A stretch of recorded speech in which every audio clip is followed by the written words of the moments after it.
அந்த நாள் எனக்கு இன்னும் நல்ல ஞாபகம் இருக்கு. அன்னைக்குதான் நான் நோபிட்டாவை முதல் முறையா சந்திச்சேன். ஆமா, நான் மக்குதான். நான் நல்லா படிக்க மாட்டேன். அதுக்கு என்ன இப்போ?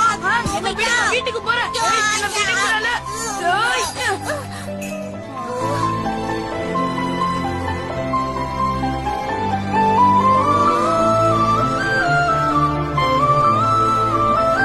என்னுடைய பெல்லு விடுப்பா, அது ரொம்ப கஷ்டம். அது எடுக்க முடியாது. டோரேமான், என்ன மன்னிச்சிடு. பரவாயில்ல விடு.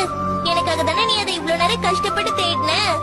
எனக்கு இதுவே போதும். நான் நோபிட்டாவுக்கு ஒண்ணுமே தெரியாதுன்னு நினைச்சிட்டு இருந்தேன். ஆனா உனக்கு நல்ல மனசு இருக்கு. ஒருத்தனுக்கு அது போதும். ஆ.